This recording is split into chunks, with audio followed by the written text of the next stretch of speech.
আমি শিওর মনে হইতেছে ইয়াতে আছি, ইউরোপে আছি। সিঙ্গাপুরটা 12 মাস বসন্তের দেশ।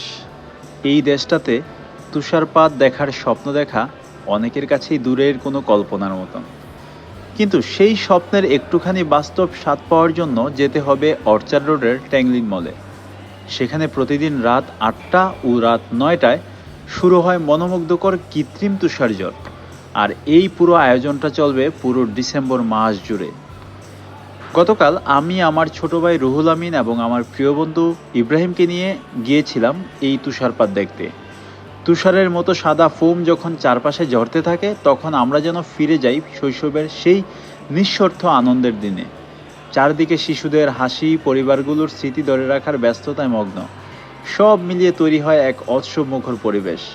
মনে হয় যেন ইউরোপের কোনো তুষার ঢাকা শহরের মাঝখানে দাঁড়িয়ে আছি। জলজলে আলো আর মিউজিকের শীতের সাথে মুগ্ধতা উপভোগ করছি। ব্যস্ততার মাঝে এমন কিছু মুহূর্ত পাওয়া সত্যি অনেক আনন্দের, যেখানে মন হালকা হয়ে যায় আর হাসিতে ভরে ওঠে চারিপাশ। তাই তুষারের শহরের শীতের স্বপ্নকে একটু হলেও ছুঁয়ে দেখতে চাইলে অবশ্যই ঘুরে আসতে পারেন ট্যাংলিন মলের এই অবিস্মরণীয় তুষারঝড়ের আয়োজন থেকে।